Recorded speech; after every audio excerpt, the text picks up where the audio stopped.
What's up, gang? How's everybody doing? Where are we at in the chat? We got people from all over the world. Hopefully it's not too late wherever you're tuning in from. Or too early.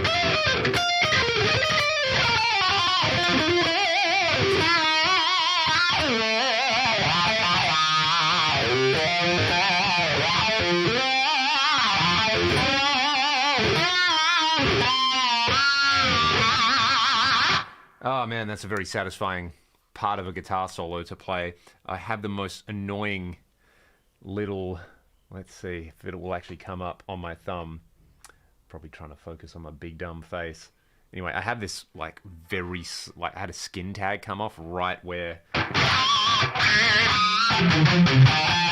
pinched harmonics happen. So that's just a little bit annoying at the moment.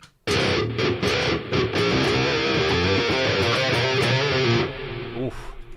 I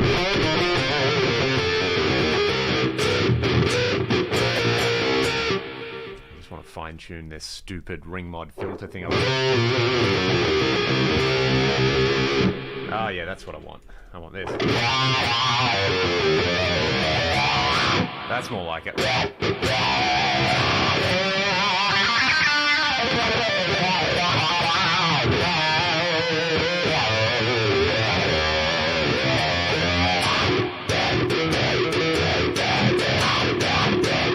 Probably because I spent half the day the other day trying to play slap guitar and do stupid stuff, so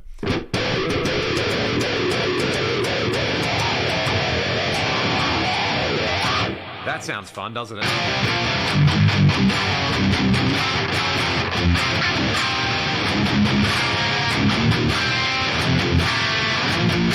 Those chords are super fun in that song as well. The fixing. So it's in.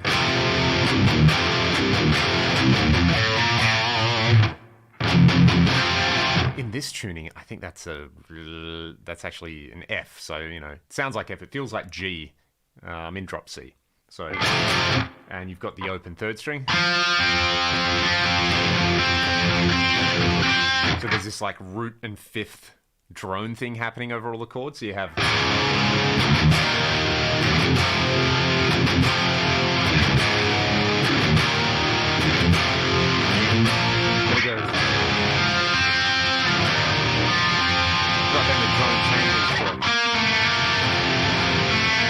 You have like F major with the fourth.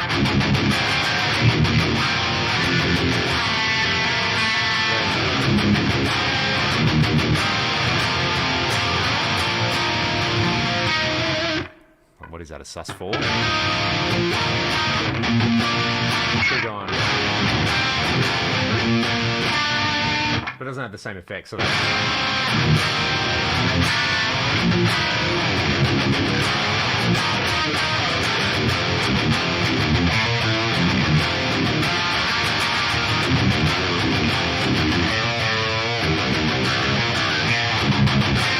yeah, that is a fun song to play. For anyone wondering, that's a ragdoll song called Sky's Limit. And it's available now on all your favorite streaming platforms. Give us the 1/100th of a cent for the stream.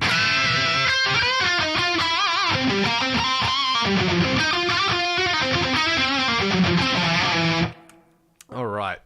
P.S. Sad Wings Raging. This is for you, bro.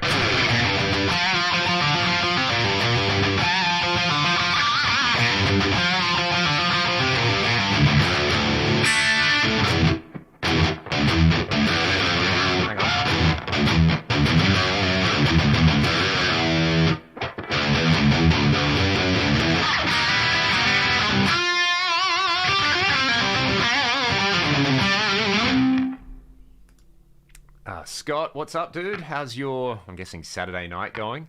If you're in the States, I would rather donate to 1/100th of a cent directly. Well, Russell, you are a man of absolute culture.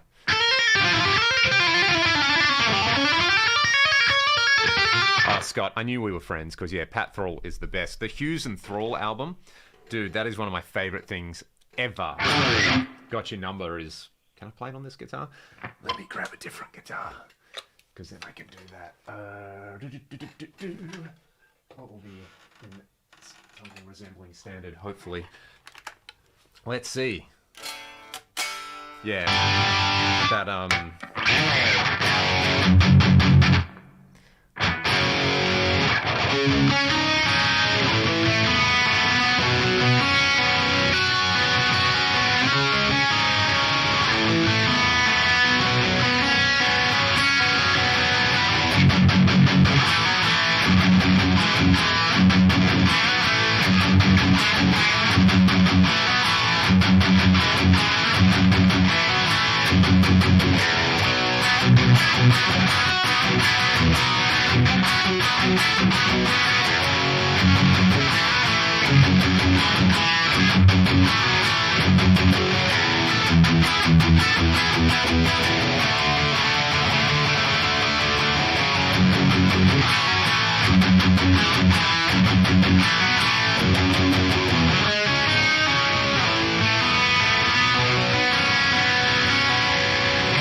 Hodgebert, you're a bloody legend, mate. Thank you. Yeah, Spotify. I will reserve my thoughts on all of that, but I think you got it right there. Yeah, man, that Pat Travers album with Tommy Aldridge. Oh, dude, it's so good. So good. Yeah, of course. This is the thing, right? This is your Robin Trower, your Pat Travers, your Ronnie Montrose, your Frank Marino. You know, it's like the electric rock guitar cult, right? This is the unspoken stuff that nobody ever remembers. Man, Frank Marino.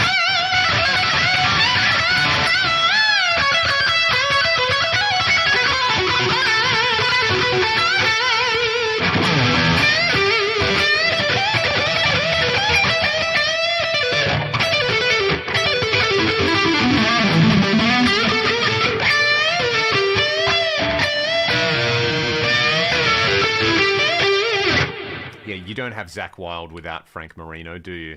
What was the other thing I was going to say? Oh, yeah, that Pat Thrall, the delay thing he does, right? It took me ages to figure that out. I just thought it was a dotted eighth note, but I think it is a quarter note triplet instead. I have it saved in here because it took me ages to figure it out. Yeah, quarter note triplet. So there's a song on the Hughes and Thrall album called Hold Out Your Life.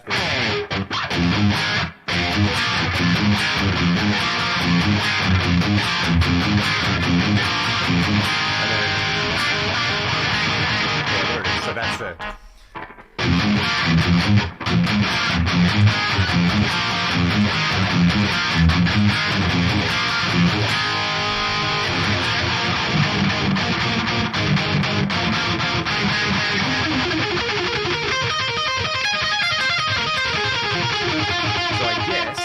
in Got Your Number, what is it it's going?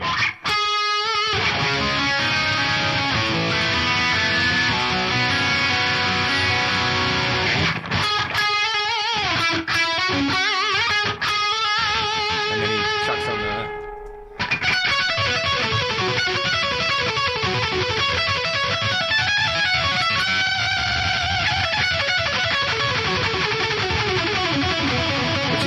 If you've got a dotted eighth note delay at that tempo, gives you sorry.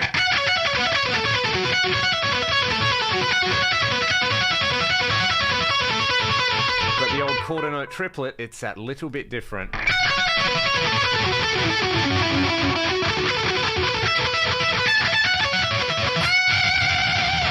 you got to run it in front of the amp as well. That's the way. Sad Wings, you are too good to me, dude. The old vocoder. There's a vocoder on the Axe. You need to hook up a microphone to one of the inputs. Yeah, so. And I also have one of those that Dunlop Hale talk boxes somewhere. It's been living in a box for like a decade. I've never taken it out for a gig. But yeah, the vocoder, you can do some stuff. Hey, Simon Hosford, what's up, bro? Hey, dude, I'm not worthy. If anybody's unaware, go and watch some of Simon's playing on the internet because he plays like he invented the guitar. That's the best thing I can say about it. And the Melbourne Guitar Show last year, dude, like, your basically Simon did Yngwie's trilogy album all the way through, and man, it was like more Yngwie than Yngwie. So, and I appreciate the kind words, man. There's just the Axe FX 3. Yeah, I've got they have this 5153 model in there, which is so good. Yeah, and I have to say, if you haven't seen Simon do the EVH thing, or it's a funny connection, right? Because a friend of mine, Josh Gallagher, who is a drummer here, he's filled in for Ragdoll before, does an amazing job. He plays drums with Jacob and has recorded all his stuff, so it's a very, very small world. So, yeah, watch Simon do the EVH thing. It's scary, and did it on like just an off-the-wall Fender Strat as well, because, you know, it's about what's going on here and going on here and going on here, not what's going on with the with anything else. Someone wanted to know about the picking. What on earth has happened here? Oh, my jacket fell off. Let's just place that over there, shall we? So, yeah, that little delay, I mean, it's such a fun delay trick, right? And you can see, I mean, Pat Thrall doing it. Other players from that era. You know, again, it's easy in the Axe because you can sync it up to the tempo.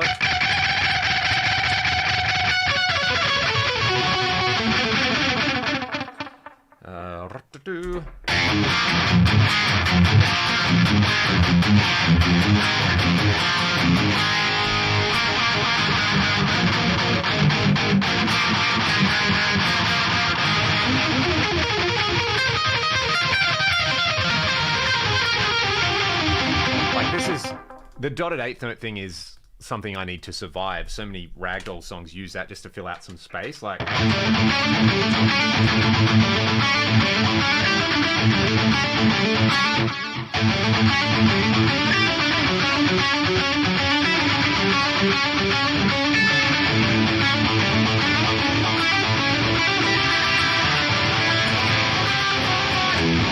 oh,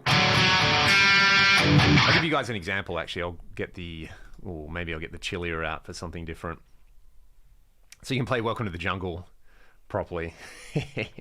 Exactly.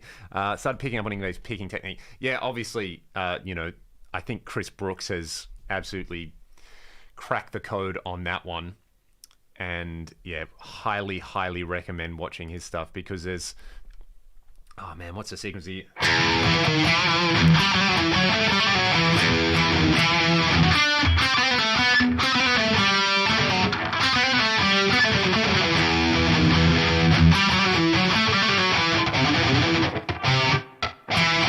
Like that.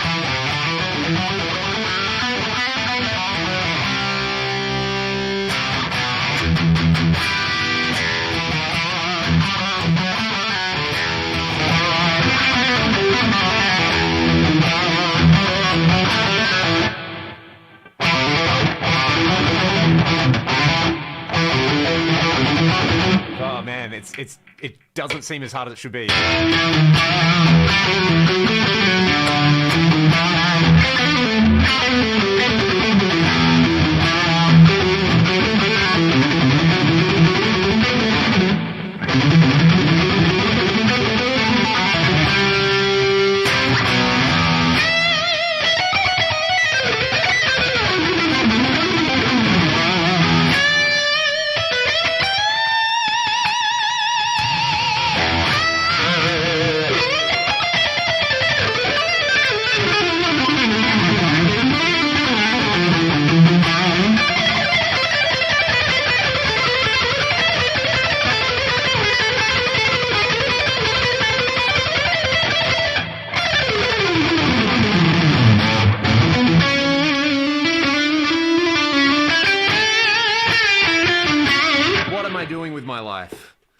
Absolutely giving you all the worst Yngwie impression you'll hear today.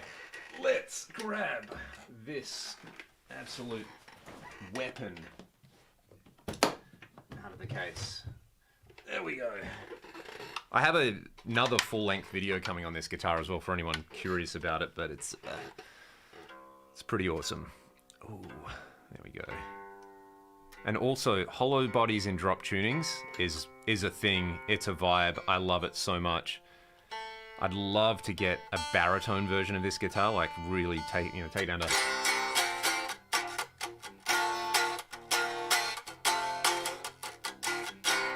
Yeah, just very quickly on the Yngwie thing, the thumb, if you watch him closely, yeah, it's really, really interesting. He's super efficient and not in a... I mean, he's got a very clinical way of playing, but you can tell that he's just worked out...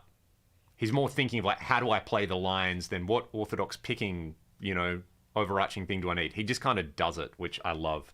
Yeah, it's pretty amazing. And yeah, shout out to John Brown, man. His videos are incredible, and the production quality, dude, has gone up so much. It's pretty inspiring. So I'm also going to have to steal... I'm going to have to watch a video on the Prometheus so that I can get the correct pronunciation.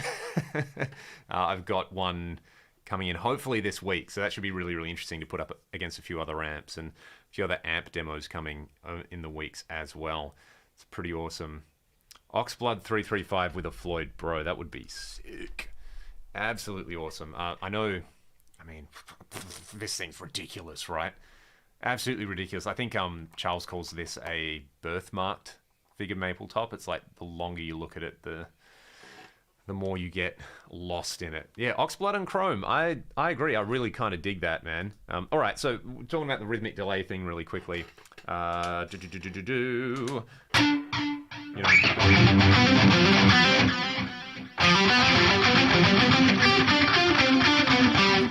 You can hear that particular delay is really filtered, but it's got modulation on it, so it sounds super stereo. So it kind of doesn't get too much in the way. I'll play you guys Rewind Your Mind so that you can get an idea of how I would use that.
So yeah, that's a thing. That's pretty fun.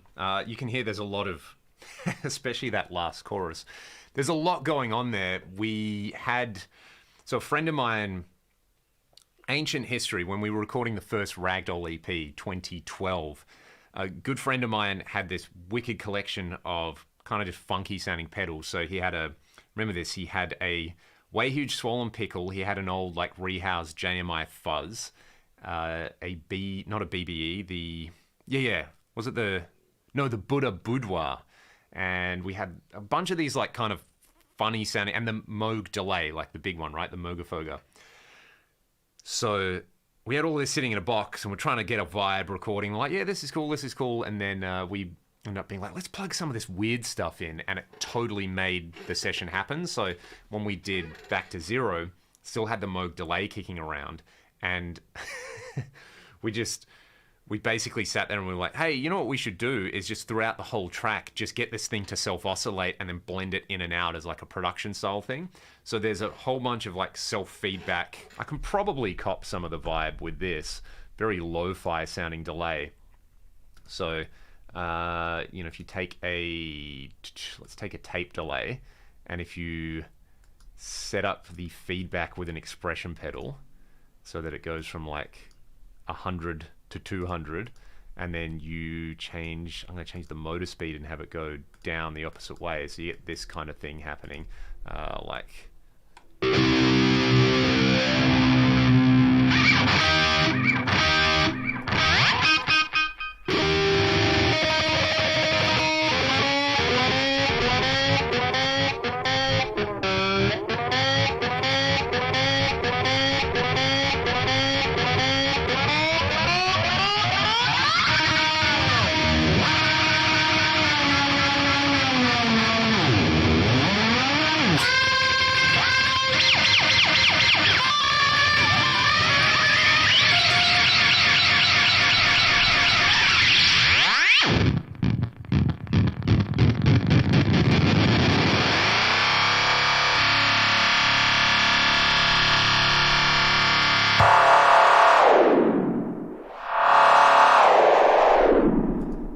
all those kind of fun things. So yeah, there's just a whole thing of that under there. And then what we like to call the sound of paranoia underneath is just this.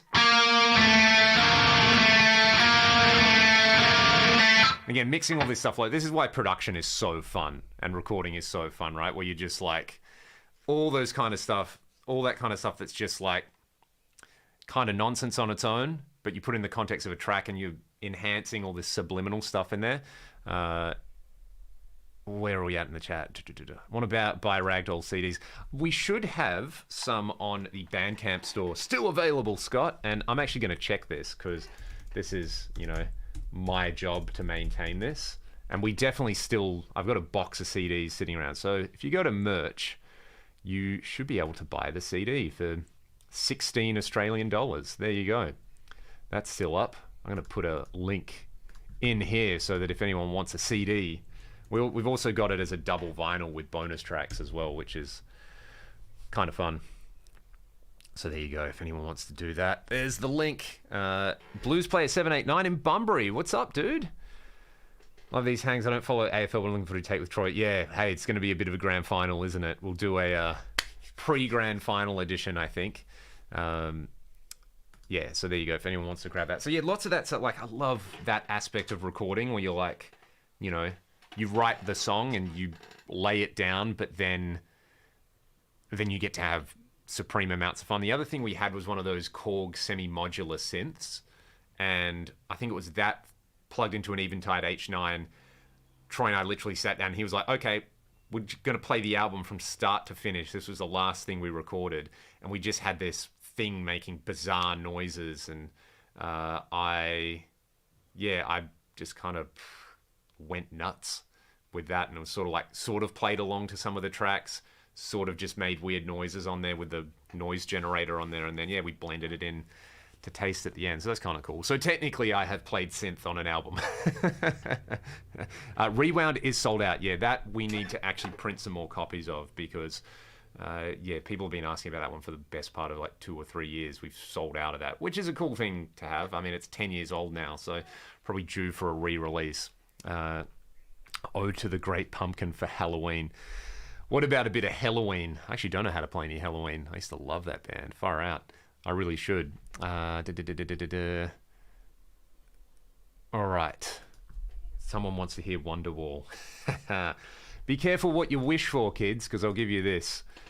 This will be fun.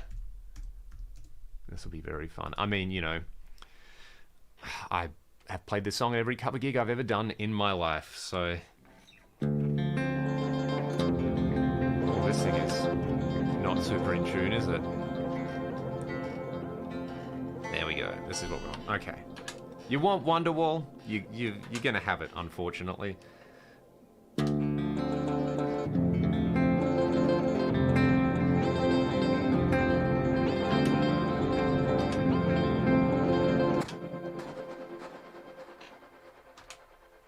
What on earth have I done? I've changed to the wrong preset. My bad, everybody. Let's do that again. So this is using a tape delay synced up to a square wave LFO, which would be... There we go.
Sorts of mischief on this.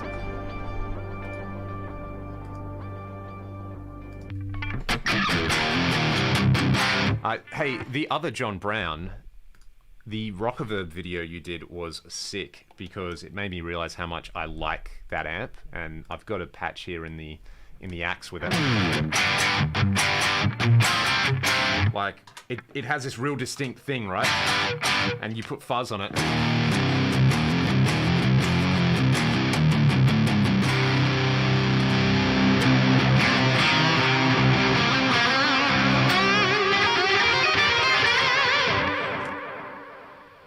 Pretty rad. Pretty rad. Just that very dry. And boosted with something like this. Maybe not something like that. SD1. Yeah.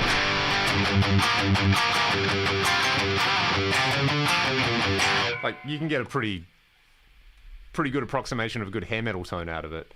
Yeah, very, very fun. What else was... Guaranteed not to get a copyright strike on that. Oh yeah, you gotta go for the algorithm. A friend of mine pointed out recently as well, a lot of those copyright, so he'd uploaded a video where he was playing some Meshuggah, just the riffs, and it got caught up in the, you know, some bot came along and claimed it, that there is a 30-day, like, if you file a, what's the word I'm looking for? A review. Say a bot comes along and says, yep, you've used that, it's copyright. If you basically appeal it and then they don't do anything for 30 days, and if it's a bot that's picked it up, they're not going to do anything for 30 days. And after 30 days, it's just like, oh, well, cool, yeah, you're good. So that's how you can beat that. Hey, Ben, what's up, dude? I'm going to... Mate, what better way to show you how your pickups work than on a live stream? Hey. So what I haven't done, Ben, is I haven't put those resistors in because I need to put a push-pull in this guitar. But, so I just filmed a video that should come out on Monday just talking about Les Pauls, and I had some TV Jones humbucker-sized P90s in this, and I did the video with those, and then I literally put these in yesterday. So let's tune this guitar because the strings are ancient. You can hear that nut clicking. That needs to be sorted out as well. But hopefully I'll actually sound in tune for part of this. Yeah, this guitar needs a bit more of a birthday, for use of a better term. Where are we at? Okay. So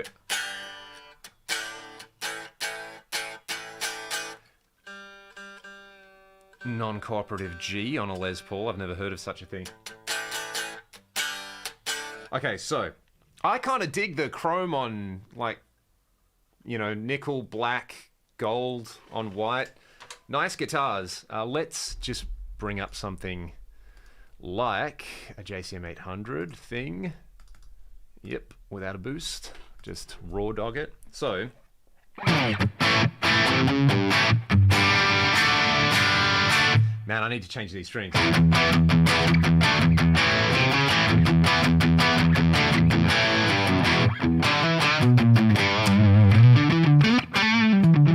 I'm going to turn my vocal mic off so you can just hear the sound, and then I will probably boost it because that's what I like.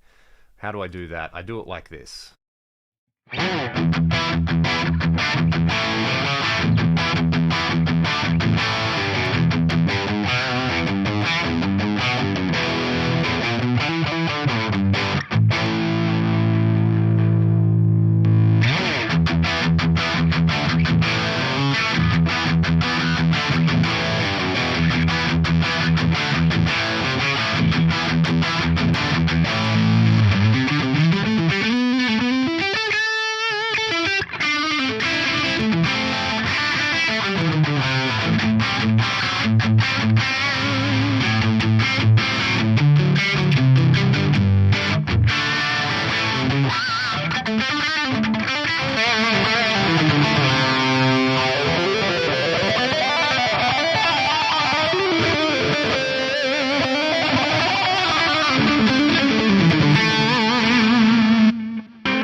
Oh man, you know when your strings are so old you just cannot intone them?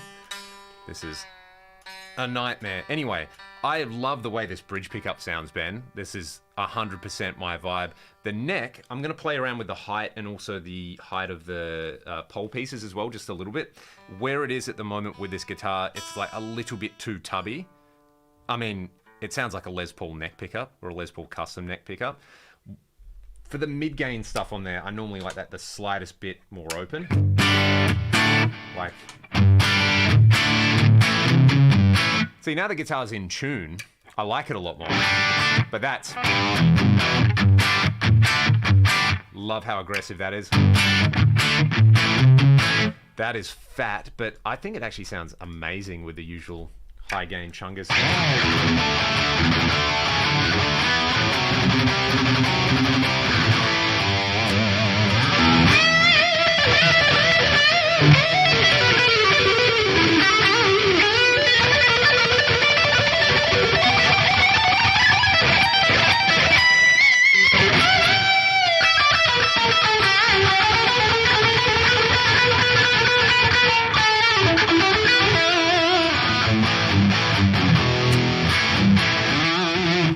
Yeah, just put new strings on, Leon. Don't be so cheap.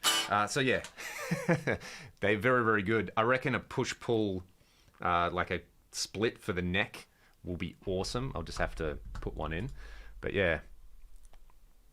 Oh man, Brett's got Randy tattooed. That's sick. Yeah. Yeah. They will sound darker in a Les Paul custom, so the wood must make a difference. I mean, you know, something's happening. Something strange that happens when you change multiple. Sorry, this G string's so annoying. you know, when you change multiple factors on an instrument at once and you don't have a control, it's almost like changes are meant to happen. But this guitar is pretty...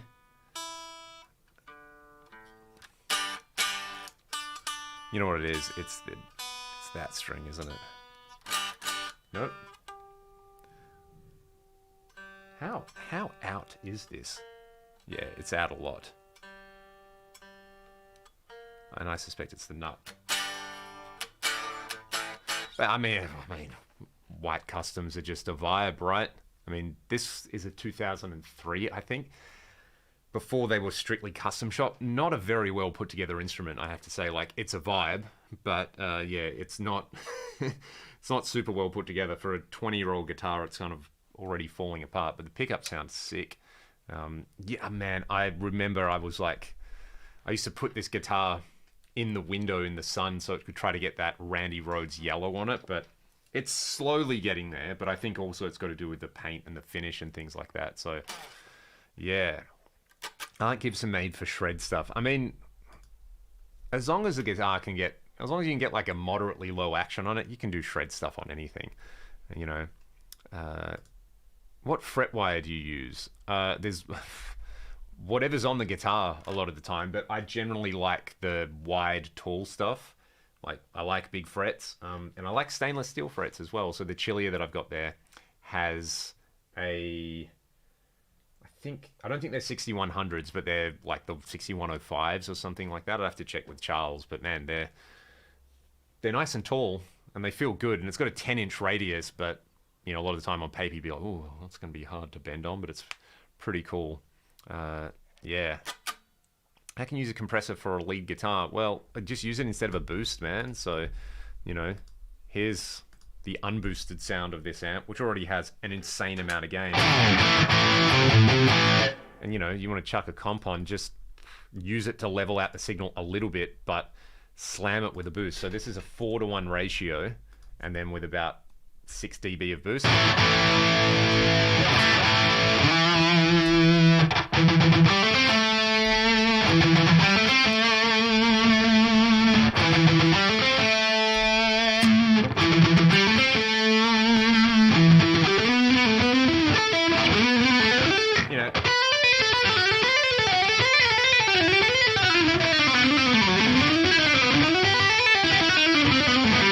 Do all the Legato silliness.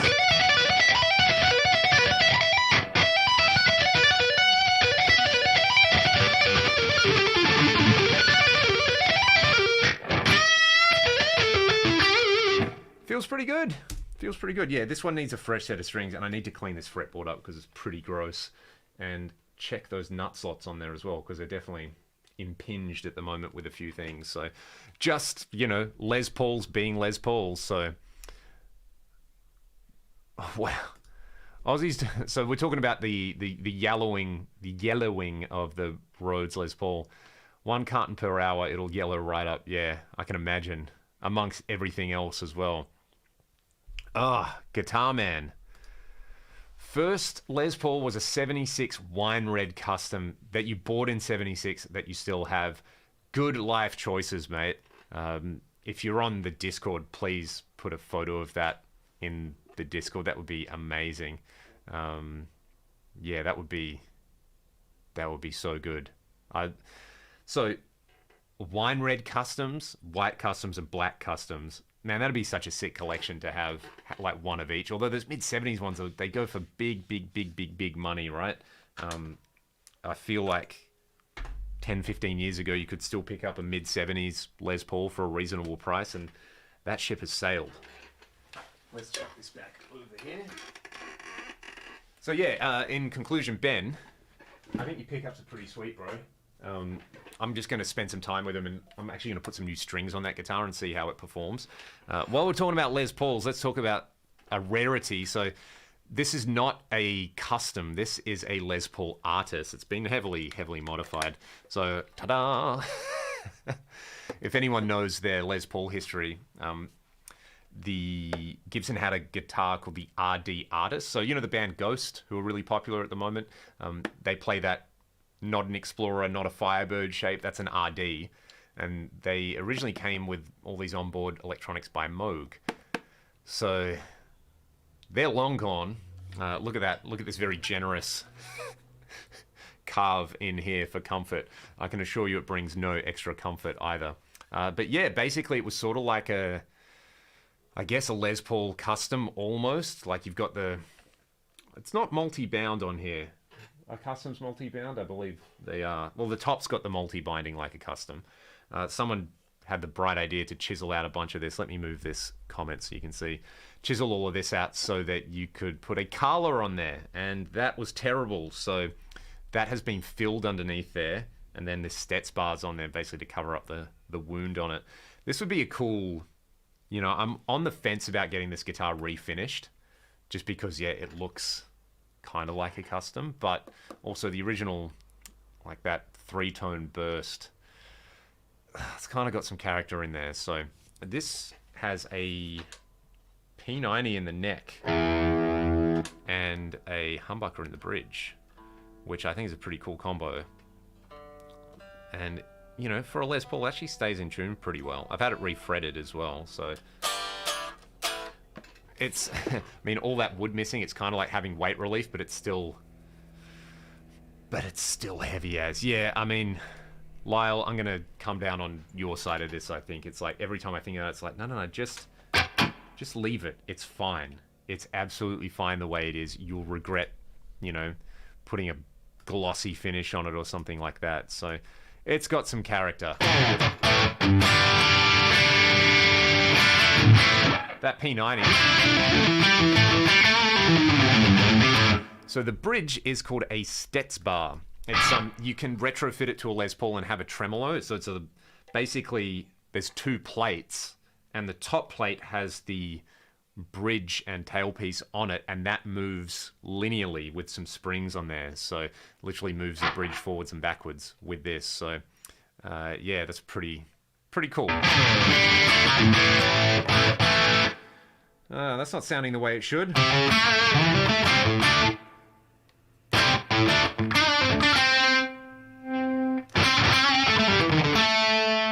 And there's some dry solder in there, which is typical for me.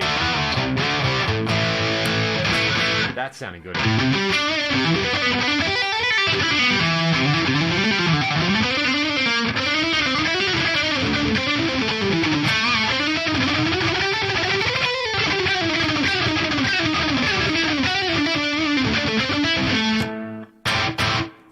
Yeah, what's happening here? What have I stuffed up?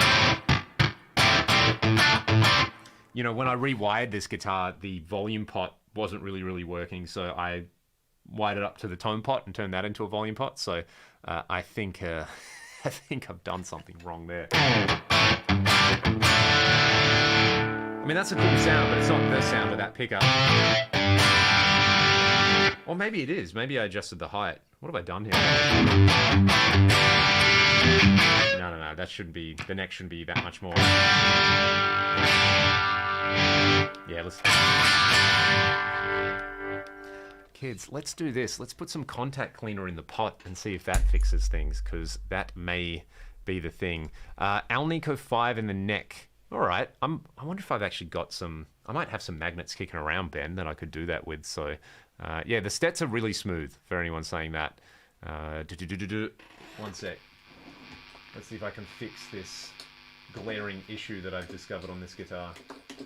Which is just what happens when you have an absolute hack solder your guitar. That absolute hack being me. Yeah, so, yeah, Carla on Les Paul, Steve Clark.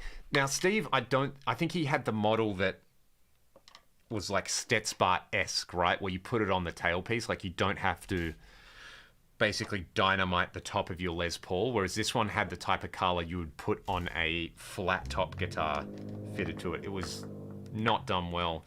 It's absolutely terrible. All right, let's take a look at this. Let's poke around in here and get this sorted. Hopefully the contact cleaner will do the job, and then I don't have to think about it until the next time that it happens. All right.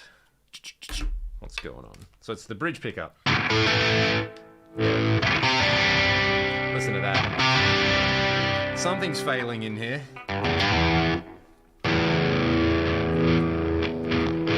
it's just some dry solder. There it is. Oh god, I'm an absolute moron. Yeah. Let's see if this works.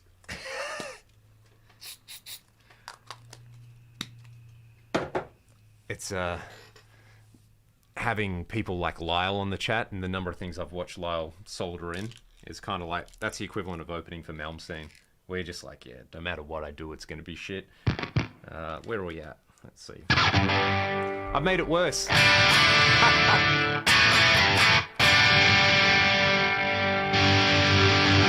what that pickup's meant to sound like. All right. Yes, that is just... What have I... Oh, yeah. So it's actually dry solder on... Is it on the ground? Yes. It's the ground wire. It's not... Yeah. My least favorite job in the world, soldering stuff to the back of pots. And I have failed yet again. Isn't this fascinating? Just watch me munt this guitar up. Yeah, okay. So that's very, very fixable. I'm going to put that aside, and when I finish this stream, I'm going to put a dab of solder on there, and hopefully... Yes, you got a deal, Lyle. I'm coming over. I'm coming over. There we go. But man, this guitar sounds pretty good unplugged.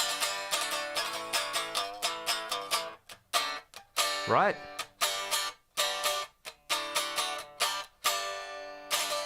Yeah, solder isn't glue. Man, the amount of time that it took me to realize, yeah, let's not get into it.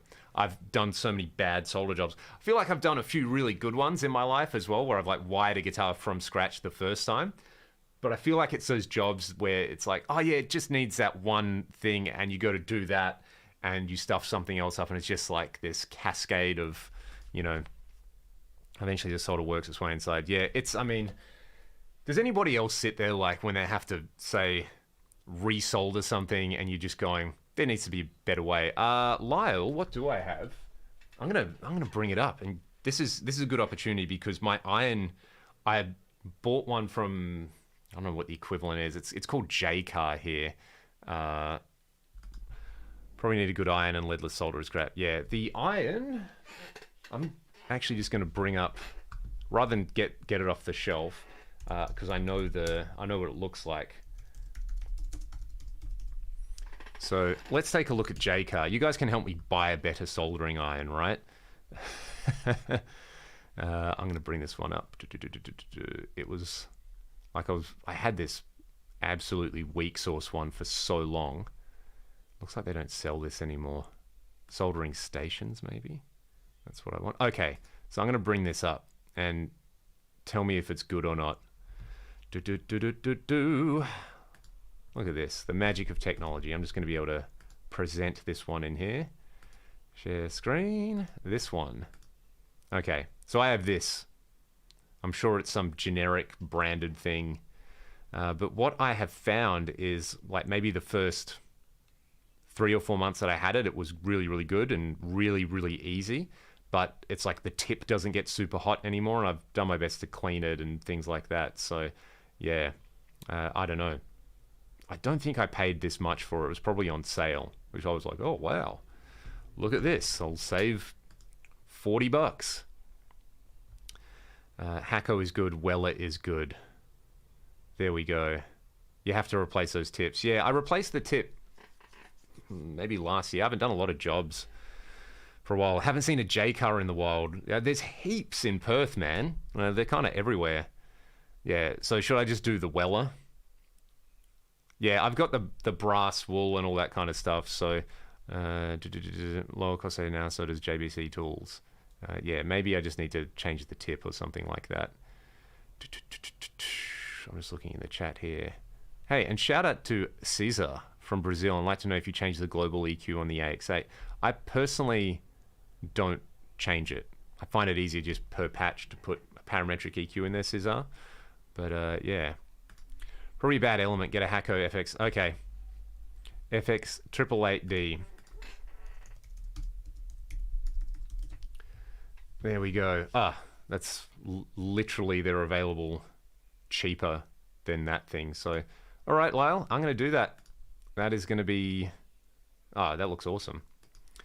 And yeah, I mean, you know, when you're sitting there going, waiting for this thing to heat up and it's not doing anything, that's kind of when you know that that the iron sucks. So yeah, I'm gonna totally blame my soldering iron for my lack of skills.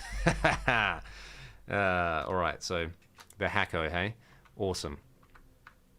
I should do a video about this and buy it and then just be like, Lyle told me to do it, and see if it makes things any easier. Gonna go slightly solid reputation, yeah.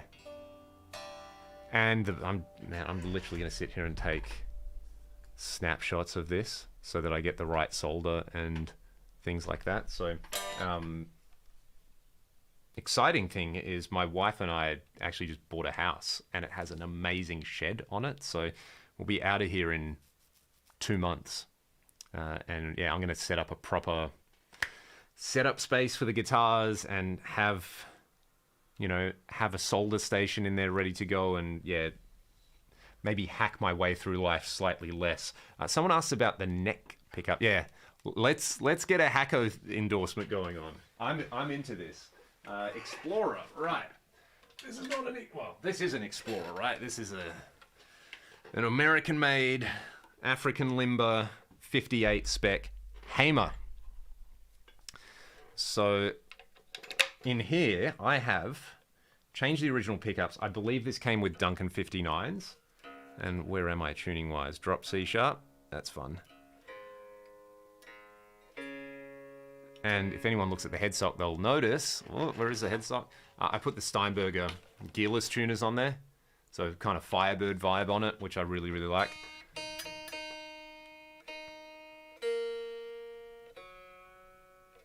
All right. There we go.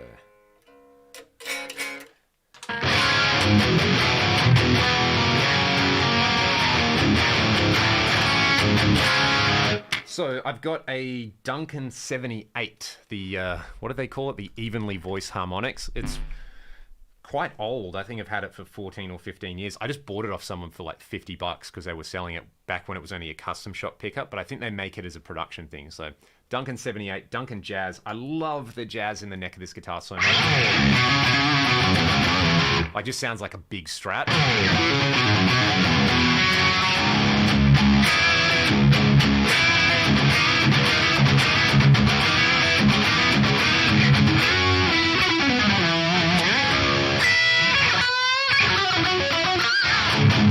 So yeah, I lucked onto that combination. I just had the pickups kicking around and I bought them both quite cheap. But they do the trick big time.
Bit of Scorps on an Explorer.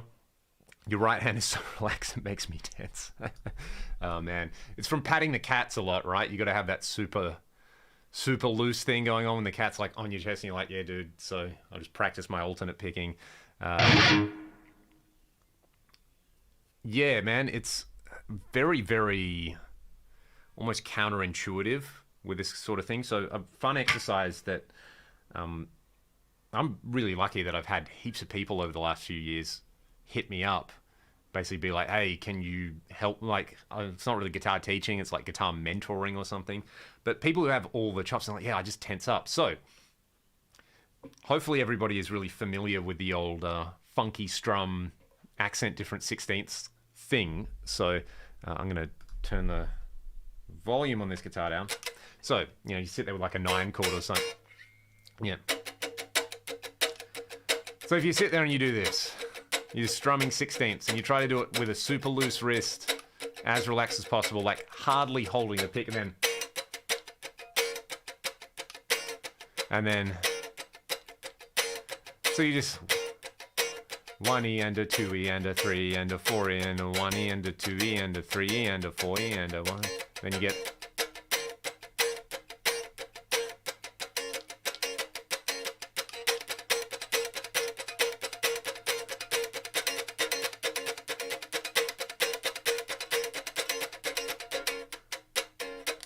so you practice all of those, but then if you're practicing like 3-note per string scales, you try to have the...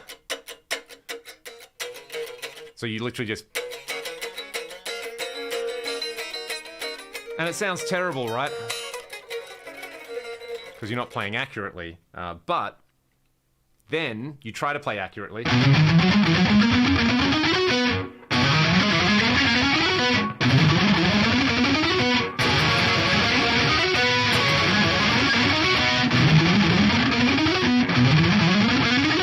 So that's one way to, like, you push the relaxation to the max and the accuracy to the minimum, and you try to play stuff, and then you're like, I can kind of hear where the accents are rhythmically, then I'll just try to hit those rather than try to think of every single stroke. So like, so if you're doing the sixes thing, it's 1, 2, 3, 4, 5, 6, 1, 2, 3, 4, 5, 6.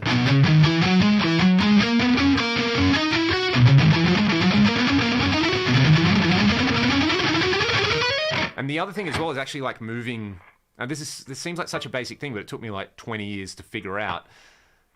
When you, okay, so if you're like locked into a nice pick angle there, and then you fix your hand and you try to come over here, you've changed the, I guess we should call it, we'll do the Troy Grady thing, the slant, right? So the slant there versus the slant there is different. You want that consistent, right? So you just move your right hand.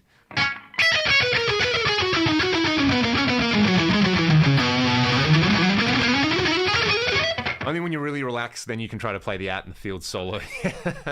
Amen to that, Warren. I hope you're well, bro. Someone asked about the picks that I'm using. These are 1.35 millimeter Jazz 3 Tortex. Where's the thing? There you go. This one is more worn than I usually like them to be. But yeah, so it's, I guess it's not a thin pick. It's probably not the thickest pick you've ever seen.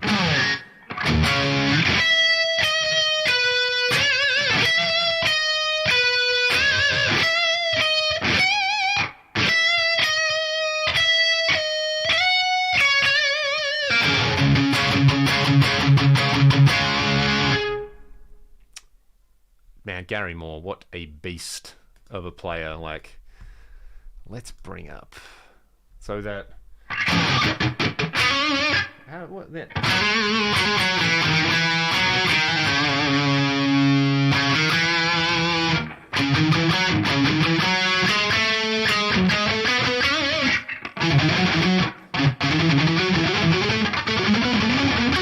Yeah, you can hack your way through that and play more of a, because either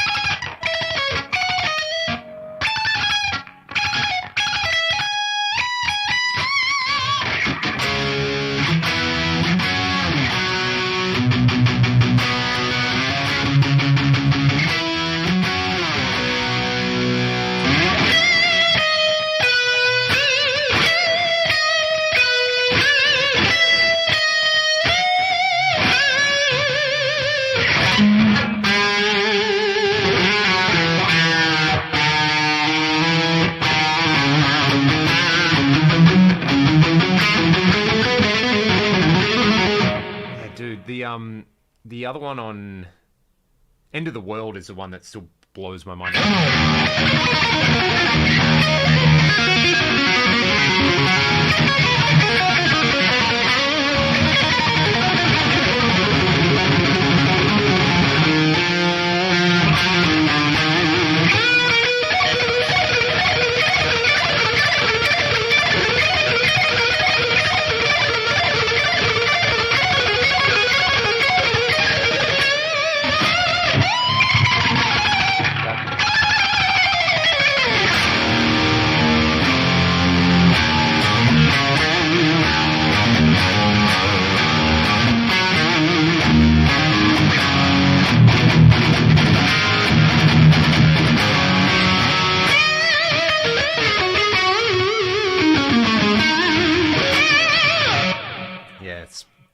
Just the more I listen to that guy, the greater it is, you know. Just think of the backing tracks. Oh, dude. I'm gonna bring it up now, Warren. I'm not even scared. That's awesome. Yes. Maybe I won't. I don't want to get that copyright strike right now. Yes. Okay. We'll come back around. When did you get that white Les Paul? A long time ago, actually. I've had it for a while. It's been in various states of disrepair. There's a few videos I did in 2019 where I was using it a lot.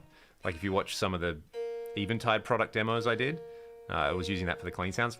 The P90s in it were really, really nice, but yeah. Back to humbuckers. Yeah, it's really interesting, that Gary Moore sequence in that song, that very similar to the Bark at the Moon solo, right? Crazy's using his shoulder and that stuff. Yeah, I don't know, man. That is just willpower. That's what it sounds like to me. Yeah. I feel like, I mean, I grew up reading Guitar Techniques magazine and Guitarist magazine, so they talked about Gary Moore a lot. And the first band I really got into from the 70s was Thin Lizzy, so there's a Gary Moore connection. So to me, he's always just been like, you know, top 5 forever. It was like Gary Moore, Stevie Ray Vaughan, Malmsteen, you know, George Lynch, Nuno. They were the guys I listened to a lot. And then, yeah, it's, I think maybe because he was Irish that never hit it quite as big in the States or something like that. But yeah, it's an interesting one. And most people know him for his blues stuff, which I think is fair enough because still got the blues and After Hours are awesome. But yeah, his rock stuff's phenomenal. Phenomenal.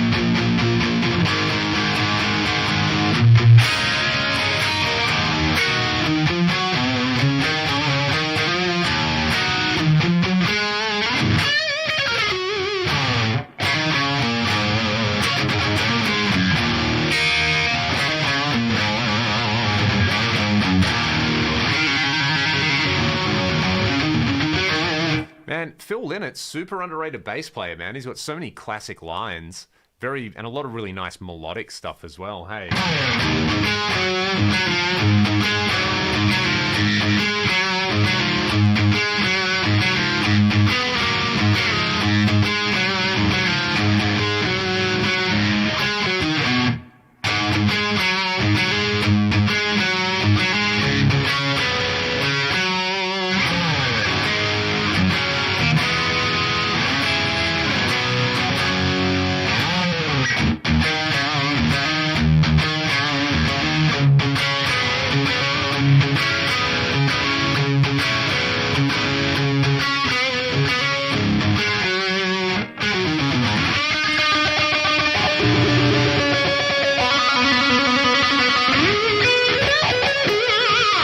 That solo was the reason I wanted to learn how to play lead guitar in Don't Believe a Word. Just hearing that.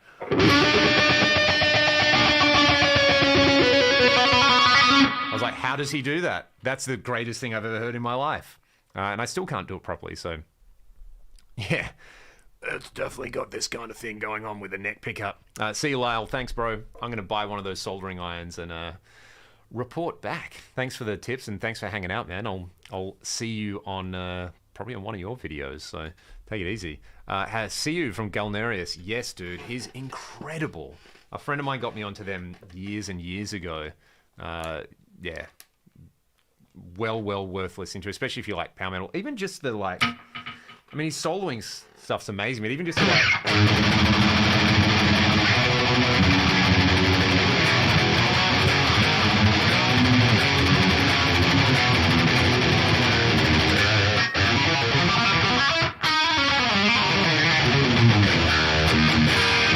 You know, so clean. And those custom, are they ESPs that he's playing, are pretty sick as well. Atlanta Rhythm Section, great band. Excellent, you got some taste, my man.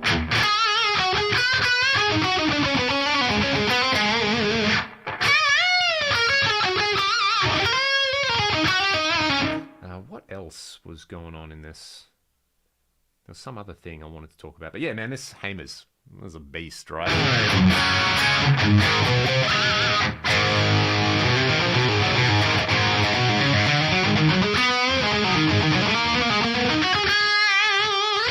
Yeah, dude, you got a few. I'm obviously going to throw in the OG.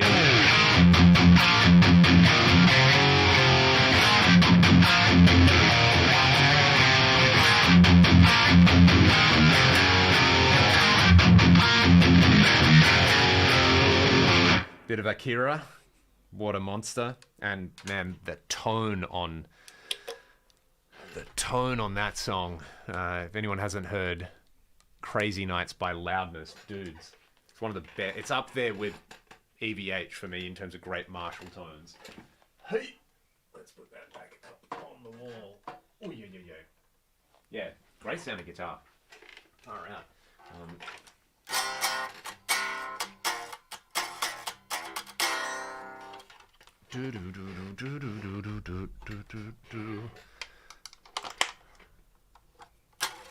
Where are we at?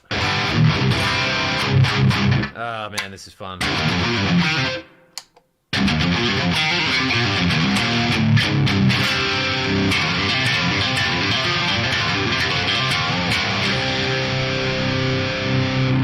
This is not a PRS. Who wanted to know that? No, this is a Chilia. So Charles is like such an amazing luthier, but he's based in Sydney. And I spent 2 and a bit months in Sydney earlier this year playing a show. So we got to hang out a little bit, and I borrowed this guitar from him for a few shows. And when I got back, I was like, hey, you know, if you ever want to sell that guitar. So it ended up working out. So...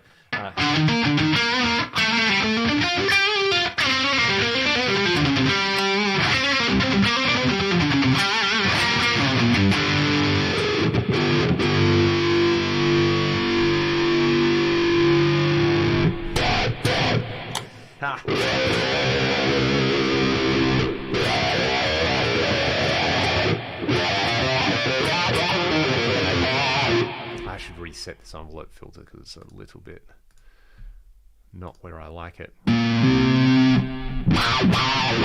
There it is.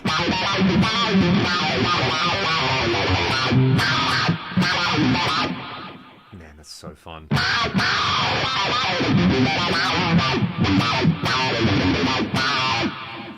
All right. Where are we at in the chat? Leon, will you sign my CD? I certainly will, Scott. What else would you like in there? Here we go. Ah, Warren, I got your email. Sick, dude. God, that is just absolute stupidity incarnate. I love that. So this is a ring mod set up to track pitch, so you can set it up as an octaver. And then... Hey, look at this. I've just seen this order come in. Scott, you are a legend.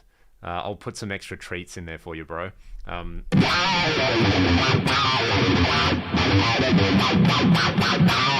I'll actually get that out on... oh, it's public holiday on Monday. I'll get it out on Tuesday, so...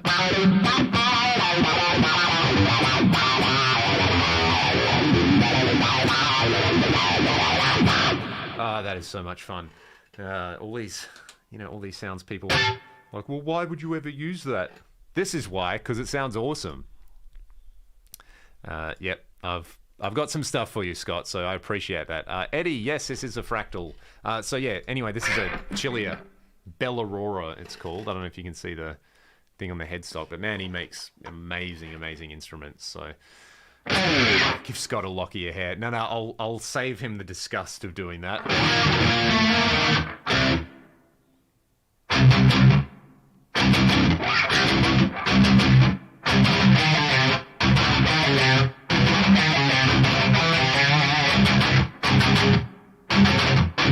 Someone's asking about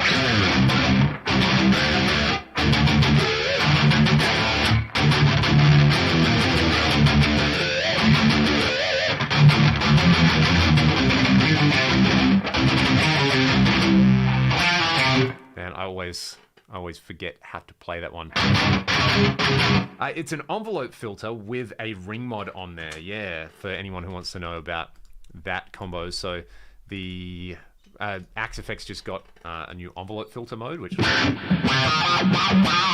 turn the delay off on there. So two parts of it. There's a ring mod set up to be an octave down.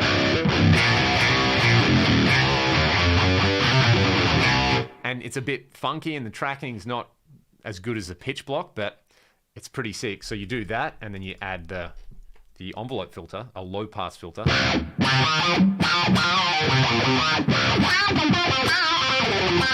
And both of them together.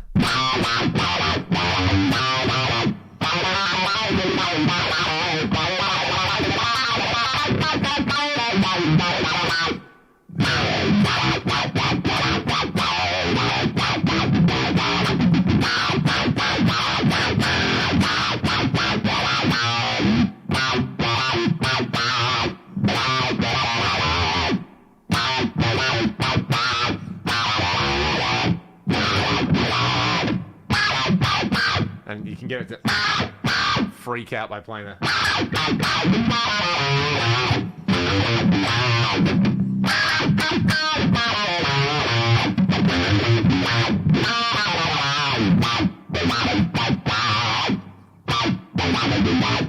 So fun. So yeah, that's what's happening there. Envelope filter and ring mod.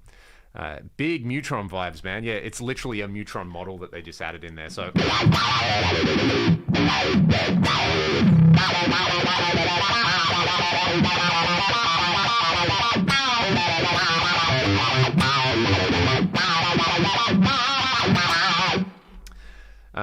the fastest solo that I know. That's a good question. I don't know.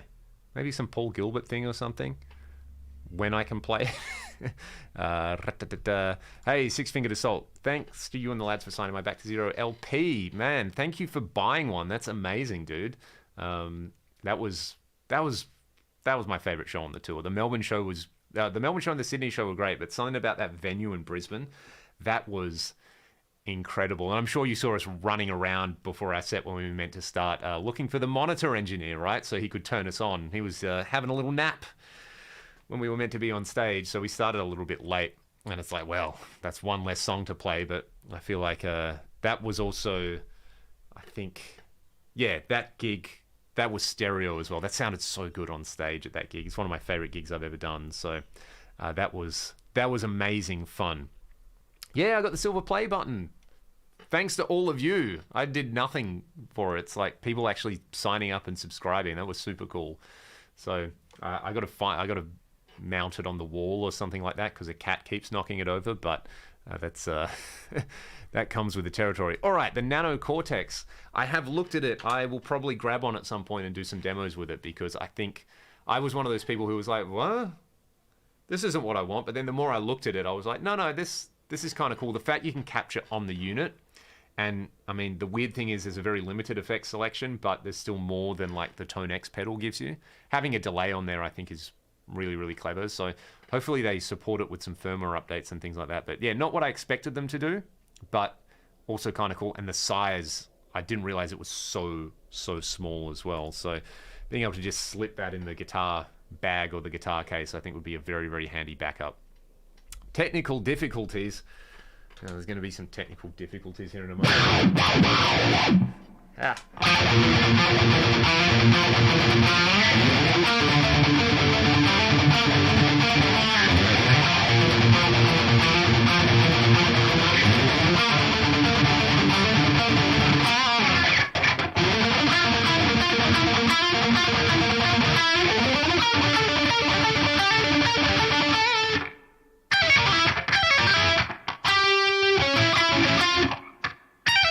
Da, da, da. And then he does the old... Oh, man, trying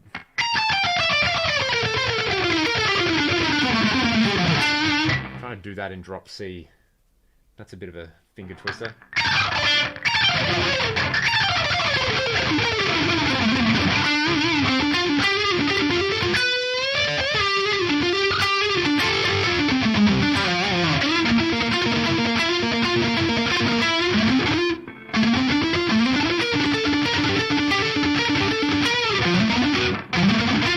That you can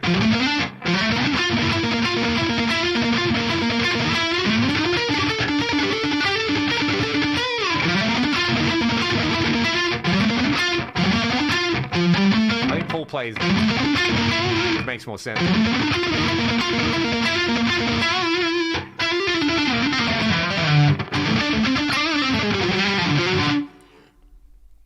My mate Paul got footage of that. That was please, please, please, can you send that? Get him to send that to me somehow. That would be so amazing. That's like one of my endearing memories from all the touring I've done, all the live playing I've ever done. That is, you know, that's up there with Spinal Tap moments. If he's got that and can get that to me, I would love that so much. That's so amazing, dude. Yeah, pass him on my email or something like that. That would be sick. All right, where are we in the chat? Hey, Nick, what's up, bro? I was surprised by the Nano Cortex. I'm keen to try one. Yeah. Typical Aussies and New Zealanders. Everything comes about, 2 months late. So everyone should go and subscribe to Nick's channel as well. Because, man, I've been loving the videos you've been doing, bro. It's like I'm enjoying the stream of consciousness, unfiltered, tell it like it is vibe on there as well. Because, I feel like a lot of that stuff people need to hear. And, you're actually a proper professional guitar player who can just show up and do the gig. So it's kind of nice having those perspectives on there.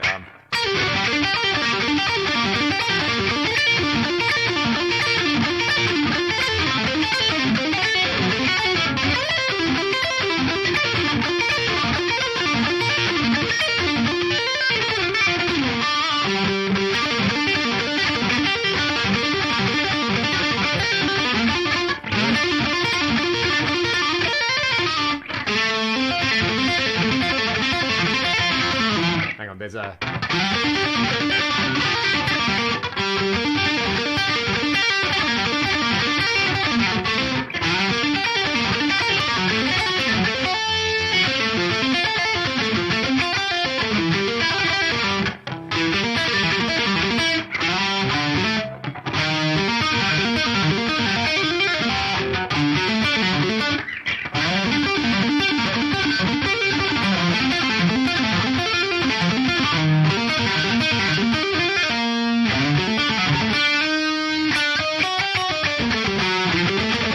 My favorite Paul lick is this thing he plays, this so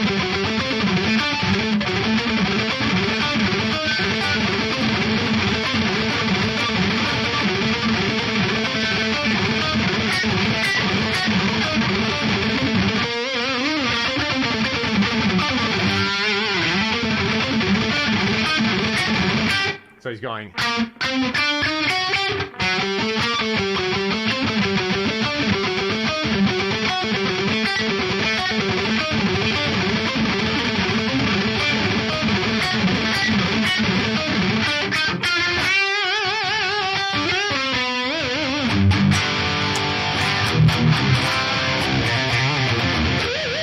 Man, I love this guitar. This thing sounds ridiculous. Practicing all that stuff unplugged as well can help with the kind of percussive element of it.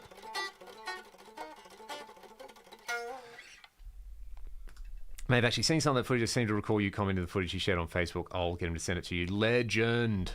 Thank you, dude. That's amazing. Am I... Where are we? I'm having technical difficulties in the speed in my mind. Yeah, Nick, you dig this thing, man. I think it's kind of, you know, designed as a bit of a like fusion style thing, but, you know, heavy metal is just a style of fusion as well, isn't it? So you can do all that, but, you know, you got like a dumbly kind of thing on here somewhere. Maybe something like this or this will do the trick. You know, you get the...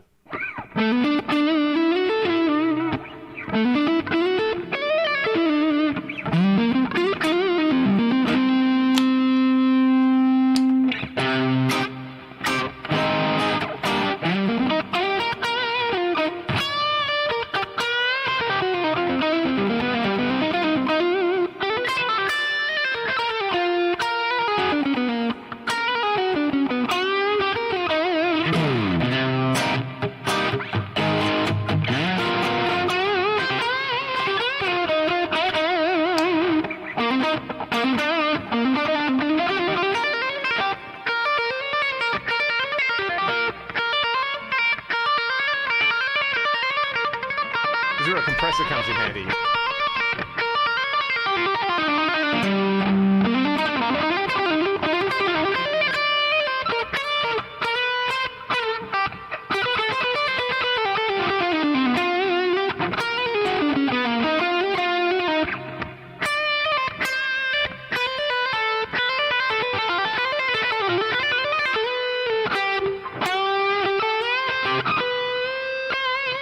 It can do that smooth thing. It can do the super fat, you know.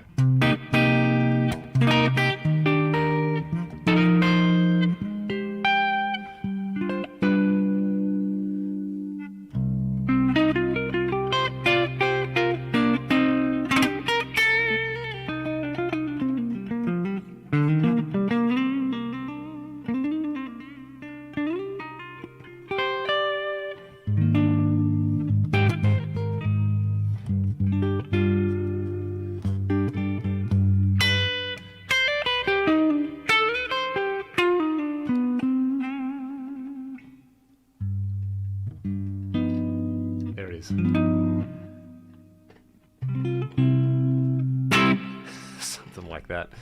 Oh man, sure thing. Where are we here in the chat? I've missed that. Hey, Michael Francis, thank you for the super, bro. Feel free to ask me anything, Michael. I massively appreciate it, man. The cats appreciate it too.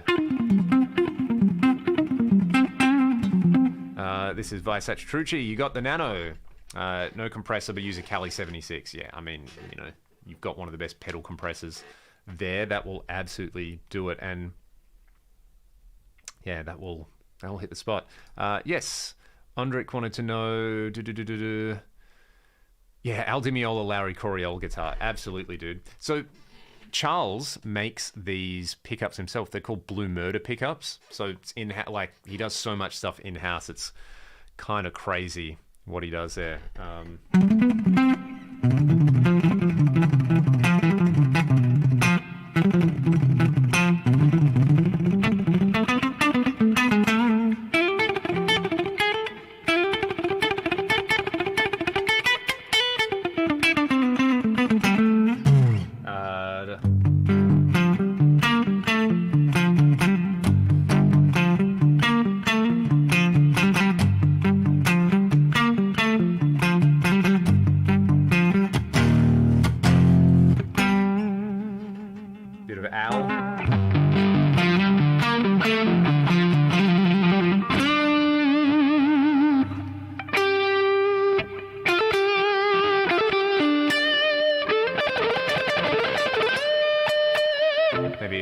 Like a longer tape delay thing on there for the...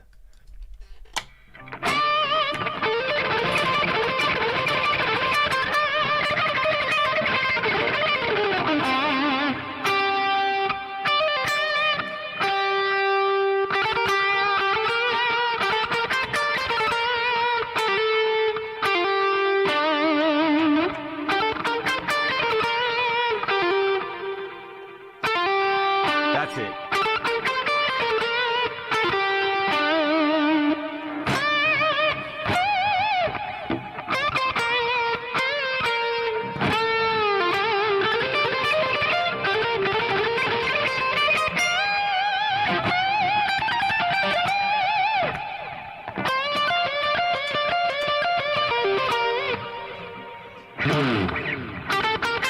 Yeah, there it is. There's the ear.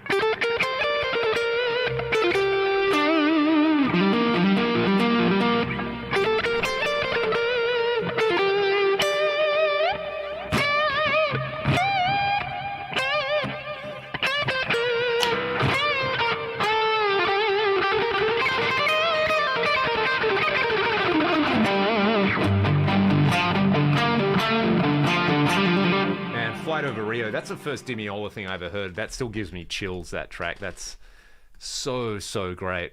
Here we go. Michael Francis recently talked about some potential fractal audio effect updates. Did you do anything recently or going to? I will.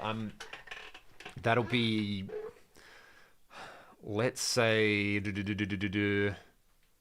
think maybe the start of November or something like that. I'm away in a week. I'm going away for 2 and a bit weeks. So yeah, maybe the end of October or something like that, I will put some stuff up. So yeah, I've got a few more effects blocks to add to the collection in there. So I'll do a dedicated video about it as well. Because, you know, people like effects blocks, and there's had a bunch of fun pedals come through as well, which I've had some success matching. Some of the past effects stuff as well has been really cool. And now that there's like the Neutron model and a few other things, I'll do some like that envelope filter ring mod thing that I had going on before. I'll do some stuff like that. So yeah, that should be very fun. Rock and Movies with Tyler, first time chatter. Hey dude, how are you? Where are you tuning in from? And what are you listening to?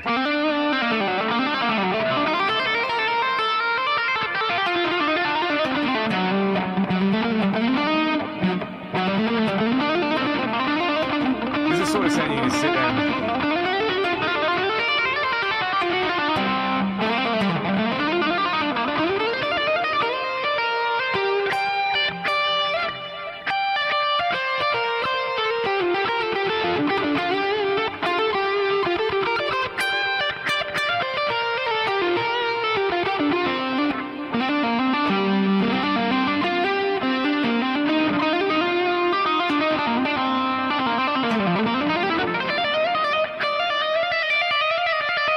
Haunts me there.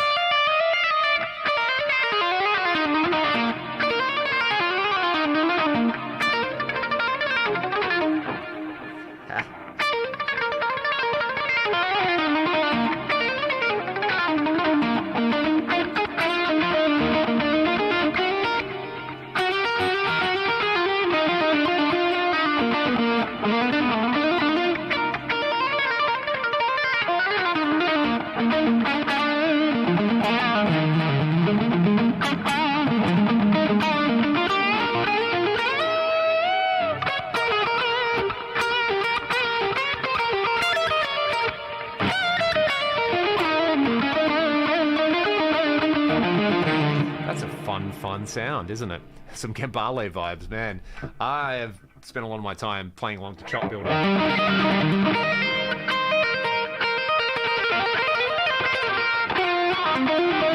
Tyler is tuning in from St. Genevieve in Missouri. That's pretty cool. Pretty cool, man. I hope you're enjoying your night. Right amps. I haven't. It's interesting. Sometimes labeled Travers amps. I have heard about those. My mate has one built in Adelaide in the 60s based on a high watt. What was the other? There's quite a few Australian brands from that era floating around. I guess because, you know, similar to what Marshall did. Well, why are we importing Bassmans when we can just build them? Australia would have been, why are we importing high watts and Marshalls and Fenders when we can just build them as well? So I think Wasp is the one I always think of with Australian-made amps. Yeah, man, the pick tone thing is a big thing as well. Yeah. You know, you want more of your soft legato-y fusion thing, just...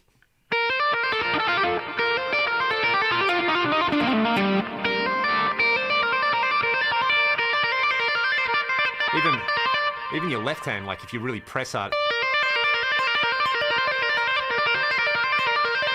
If you just press hard enough...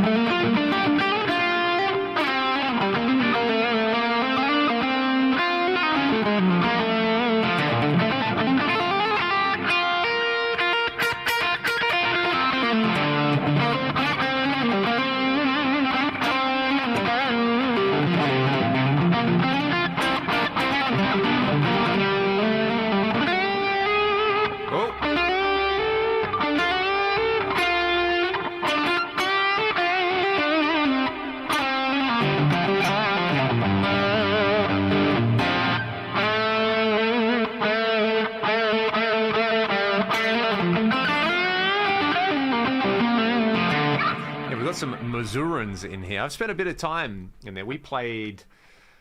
Oh, man. It seemed like the middle of nowhere. We played in a place called...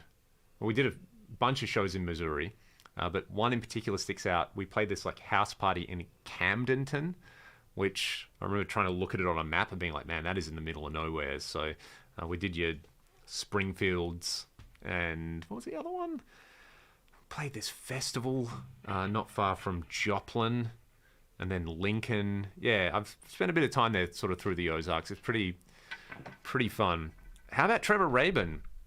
Yeah, dude. I mean, I was talking about him the other day. So Ryan and Cam in Ragdoll, the rest of the band, both their sets of parents are South African. So we're talking about Trevor Rabin being South African. So and how interesting it would have been for him to, you know, in the 70s and 80s, get out and do that. He did he do a lot of the soundtrack for Armageddon or something like that? That'd be interesting. I think so. Oh, the Meola song, Flight Over Rio. That's the one with that.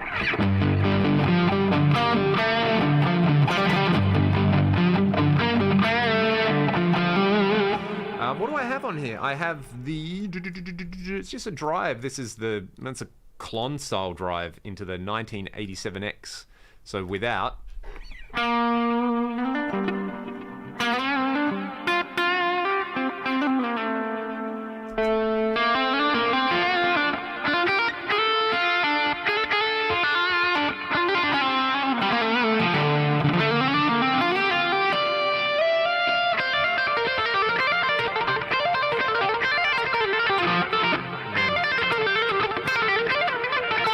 So much of the legato thing is a muting technique as well. You can hear all those little bang.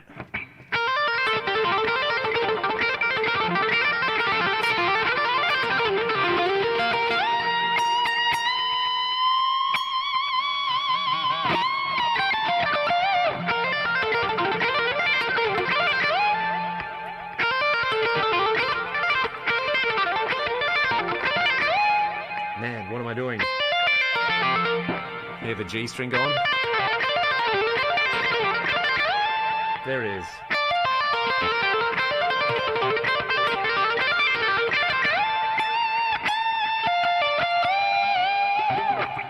Nice soft tone on there. Kind of contrast to the normal.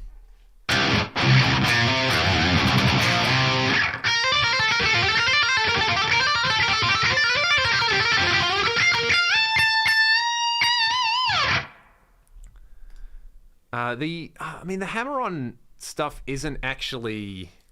It's not so much a strength thing, it's more a finesse thing. So if you press too hard, you end up with too much tension in your forearm in particular, which fatigues you. So you need a really soft touch, because then you don't get fatigued and you can just kind of keep...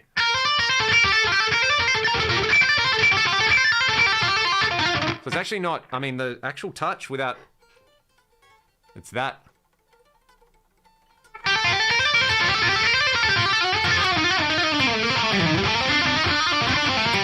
So yeah, there's a lot of pulling back on that. Yeah, there's a little bit of drive, a little bit of reverb, and a little bit of multi-tap delay. So, and the thing is that modern legato sound, it's all, there's very few pull-offs. So you notice I'm not doing a lot of this. And even then, you're trying to...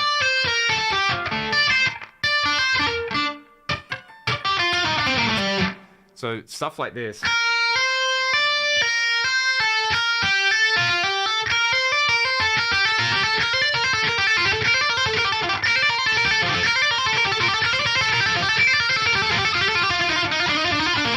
It sounds like...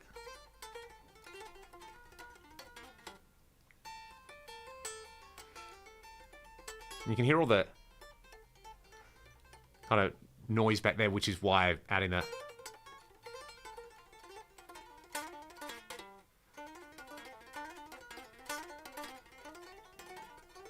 Scott, I'll get to that. Jackson Doonan, the SA126.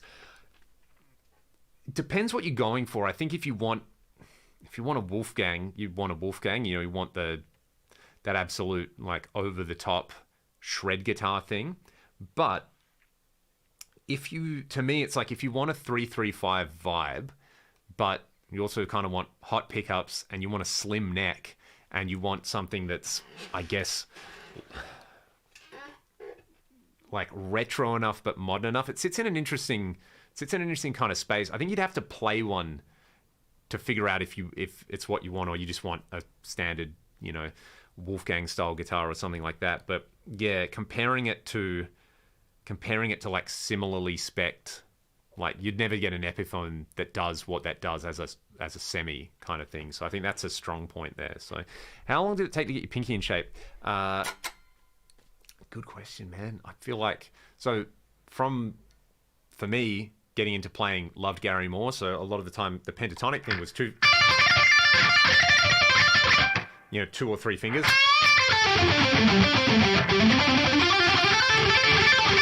No pinky in there, right? So one cool exercise is you can do that, but without your first finger. So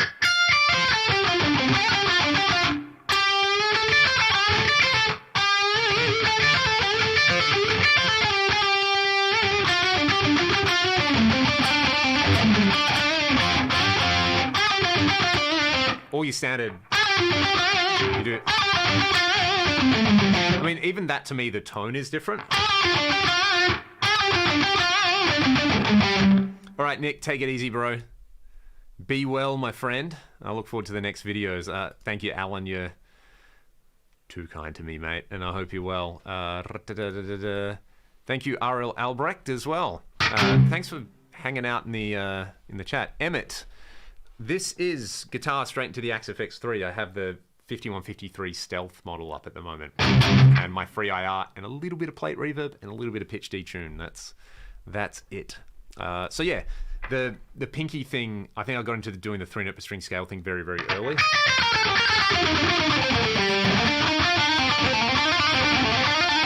So that kind of thing, like it took me so long. I'm watching a lot of like guys like Tom Quayle, John Cordy. They're really, really great legato players. The trick with the pinky that I think is, like, a lot of the time, most of us will, and this is just recalibrating how you think about certain stuff. Most of us will think of the pointer finger as the anchor point, and then we reach up to everything else with the rest of our hand. So think about your middle finger as the balance point, and if you want something lower with your first finger, you reach back with your first finger, and then you have to kind of reach up less with these ones, if that makes sense. So yeah, aligning like your thumb with your middle finger instead. So I'm just resting the guitar on my lap like that at the moment. So good exercise would be like,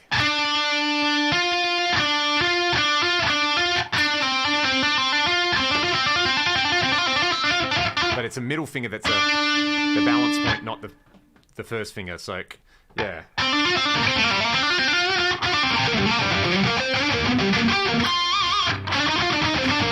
And then it's almost like thinking of when you hammer on with or you do anything with your pinky, it's like you're imagining like you're seesawing on the middle. So you're reaching up, but you're also rotating the wrist a little bit. Yeah, there's action happening. It's clearly the cat, right?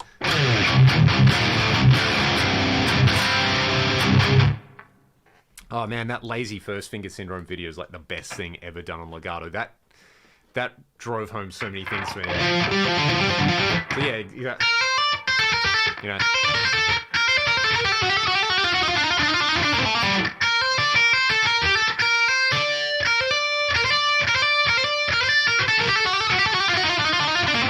I mean, ring and pinky independence is never going to happen because they're not independent, right? It's working around and realizing the fact that they are not independent on there. So, yeah, it's choosing one or the other, I find, is the way to go. I think I'm going to tap out, dudes. I might play you one more song.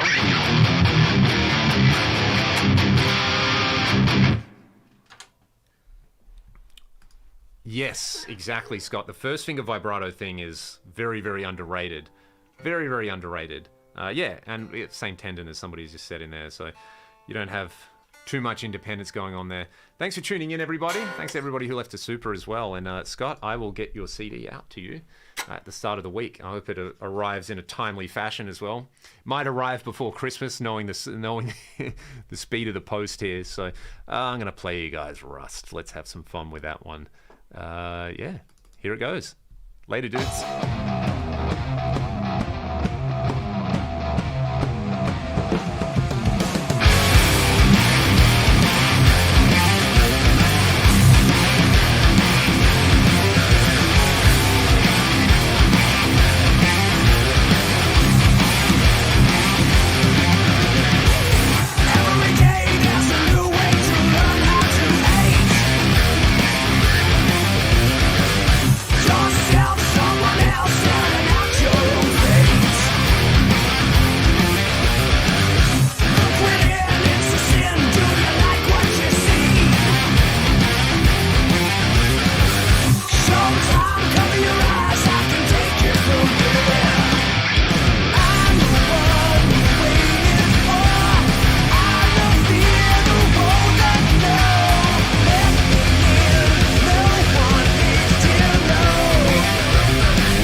Thank you guys so much for tuning in. I will see you all on the next one.